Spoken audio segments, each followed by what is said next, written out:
اس کے ساتھ میں ہوں آپ کا میزبان شہزاد ملک۔ ناظرین، آج 6 ستمبر ہے تو آپ کو یاد ہوگا کہ 6 ستمبر 1965 کے دن پاکستان نے بھارت کے دانت کھٹے کیے تھے، اور اب آپ کو پتہ ہے کہ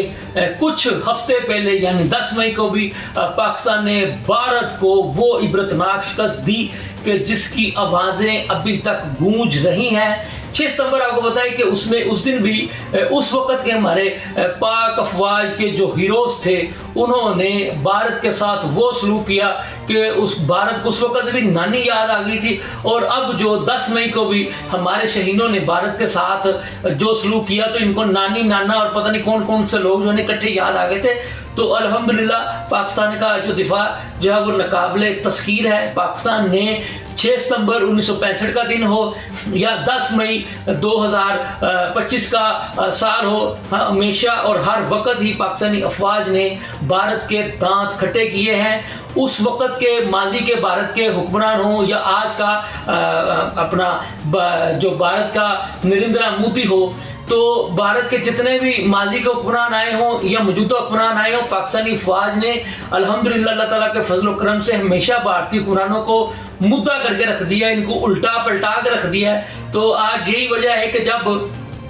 10 مئی کے بعد آپ کو پتہ ہے کہ ایک نیا پاکستان ابھر کر دنیا کے نقشے میں سامنے آیا ہے، اور آپ نے دیکھا کہ جب یہ شنگھائی میں جو چین میں جو آپ کو پتہ ہے جو سمٹ ہوئی، تو اس موقع پر جب پاکستانی وزیر اعظم اور بالخصوص فیلڈ مارشل جناب حافظ عاصم منیر صاحب جب وہاں تشریف لے گئے، تو آپ نے دیکھا کہ پاکستان کو جو وہاں پر سلامیاں ملی، یعنی وزیر اعظم پاکستان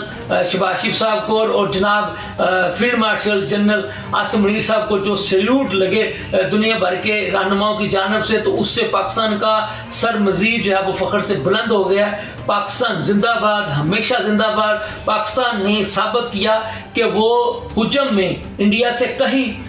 زیادہ بہت کم ہے، لیکن اس کے باوجود ہمارے جو فیلڈ مارشل جناب عاصم منیر صاحب نے جو پلان کیا تھا، جو اسٹریٹجی بنائی تھی، جو حکمت عملی ترتیب دی تھی، اس کے نتیجے میں ہمارے شہینوں نے، ہمارے فوج نے بھارت کے اندر گھس کر جو بھارت کو جو ناکو چنے چبوائے وہ پوری دنیا نے دیکھے، اور پوری دنیا نے تسلیم کیا کہ جی پاکستانی بہادر فوج نے 5 رافیل طیارے بھارت کے مار گرائے تھے، ڈرون ان کے مار گرائے تھے، اور بھارت کی حدود کے اندر میں گھس کر جا کر بھارتی چھونیوں کو تباہ کیا تھا، ان کے جہازوں کو تباہ کیا تھا، اور خود بھارتیوں نے مانا، اسپیشلی جو ان کی جو اسمبلیوں کے اندر لوگوں نے تسلیم کیا کہ ہاں پاکستان 10 مئی کو بھارت کے اندر آیا تھا اور اس نے بھارت کے اندر گھس کر ہمیں مارا تھا، تو مودی جواب دو۔ تو مودی کو اس کا کوئی جواب نہیں آیا، اور اب